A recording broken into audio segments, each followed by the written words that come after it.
Hello friends, আজ আমাদের কাছে কোশ্চেন কি আছে যে মাইটোটিক কোষ বিভাজনকে সমবিভাজন বলে কেন? অর্থাৎ আমরা সবাই অবগত যে এই যে মাইটোটিক কোষ বিভাজন বা মাইটোসিস বিভাজন যেটাকে আমরা বলে থাকি, সেটাকে কি বলা হয়? ইকুয়েশনাল ডিভিশন বা সদৃশ বা সমবিভাজন, রাইট? বাট এখানে আমাদের জিজ্ঞাসা করে যে কেন সেটাকে বলা হয় সমবিভাজন। তো আমরা যদি এই মাইটোসিস কোষ বিভাজনের ডেফিনিশনটা দেখি, তাহলে দেখব কি যে মাতৃকোষটা কি হয়? ডিভিশন হয়ে সম আকৃতি, সমগুণ এবং সমসংখ্যক ক্রোমোজোম বিশিষ্ট দুটি অপত্য কোষ সৃষ্টি করে। তার মানে কি মাতৃকোষটা আর অপত্য যে কোষ সৃষ্টি হচ্ছে তার ক্রোমোজোম সংখ্যা যেহেতু সমান হচ্ছে, তার জন্য কি বলা হয়? সমবিভাজন বা ইকুয়েশনাল ডিভিশন। ওকে, তার মানে আগে আমরা এই মাইটোসিস কোষ বিভাজনের ডেফিনিশনটা দেখে নেব। কি জানি আমরা সেখানে কি হয়ে থাকে যে মাতৃকোষ সেটা কি ঘটে? ডিভিশন ঘটে, বা কি বলতে পারি আমরা মাতৃকোষের বিভাজন ঘটে। তো দেখা যাচ্ছে এই যে মাতৃকোষের যখন বিভাজন বা ডিভিশন ঘটবে, তো যে অপত্য সৃষ্টি হবে সেটা কীরকম হয়ে থাকে? সম আকৃতির, অর্থাৎ কি সাইজ শেপটা সেম হবে, মাতৃকোষের মতোই হবে, সম আকৃতির। নেক্সট কি বলতে পারি আমরা? দেখা যায় সমগুণ সম্পন্ন হবে, অর্থাৎ ক্যারেক্টারিস্টিক সব কিন্তু একই রকমই হবে, সুতরাং সমগুণ সম্পন্ন হয়ে গেল। নেক্সট কি বলবো আমরা? সমসংখ্যক ক্রোমোজোম বিশিষ্ট হবে, অর্থাৎ মাতৃকোষের যা ক্রোমোজোম, অপত্য কোষেও কিন্তু সেই ক্রোমোজোম একই সংখ্যক ক্রোমোজোম থাকবে, সুতরাং সমসংখ্যক ক্রোমোজোম বিশিষ্ট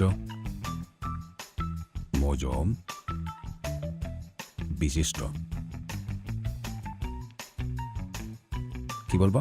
দুটি অপত্য কোষ সৃষ্টি হয়, অফকোর্স দুটো অপত্য সৃষ্টি হয়, দুটি অফস্প্রিং বা কি বলতে পারবো আমরা? অপত্য কোষ সৃষ্টি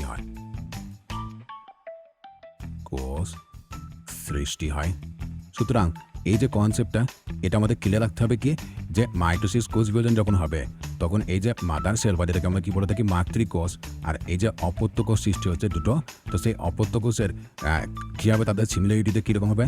তাদের সাইজ সেপ একই রকম হবে, অর্থাৎ সম আকৃতির, সমগুণ সম্পন্ন, অর্থাৎ কি ক্যারেক্টারিস্টিক কিন্তু সেম হবে, এবং সমসংখ্যক ক্রোমোজোম বিশিষ্ট হয়, অর্থাৎ কি এই মাতৃকোষ এবং অপত্য কোষের যে ক্রোমোজোম তার সংখ্যাটা বা নাম্বারটা কী হয়? সেম হয়ে থাকে। এইটাই হয়েছে কি একে সমবিভাজন বলার কারণ। তাহলে আমরা কি বলতে পারবো যে এই যে মাইটোটিক সেল ডিভিশনে যেহেতু মাতৃকোষ ও অপত্য কোষের ক্রোমোজোম সংখ্যা সমান হয়, ক্রোমোজোম সংখ্যা দেখতে পেলাম আমরা যে অপত্য কোষের ক্রোমোজোম সেম সংখ্যক তৈরি হচ্ছে, অর্থাৎ ক্রোমোজোম সংখ্যা কি হয়ে থাকে? সমান হয়, অর্থাৎ সিমিলার, সমান হয়। তো যেহেতু সমান হচ্ছে তাই একে কি বলা হয়? সদৃশ বিভাজন, বা এখানে যেটাকে বলা হয় যে সমবিভাজন, তাই আমি সমবিভাজন লিখছি। তাই একে কি বলা হয়?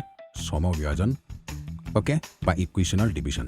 তো আমাদের এটাই জিজ্ঞাসা করা হয়েছিল যে মাইটোটিক কোষ বিভাজনকে সমবিভাজন বা ইকুয়েশনাল ডিভিশন কেন বলে? তো আমরা কি বলবো? যে কারণ দেখা যাচ্ছে যে এই যে মাইটোটিক কোষ বিভাজনে যে মাতৃকোষটা বিভাজিত হয় এবং যে অপত্য কোষ সৃষ্টি হয়, যে দুটি অপত্য কোষ, তাদের যে ক্রোমোজোম সংখ্যা সেটা কিন্তু সমান হয়। এই টার্মটা মনে রাখতে হবে যে সমবিভাজনটা মানে কি? সমান যেহেতু ক্রোমোজোম সংখ্যা, তার জন্য কি হচ্ছে এই যে মাইটোটিক কোষ বিভাজনকে কি বলা হয়? সমবিভাজন বা সদৃশ বিভাজন বা equational division. Okay, thank you.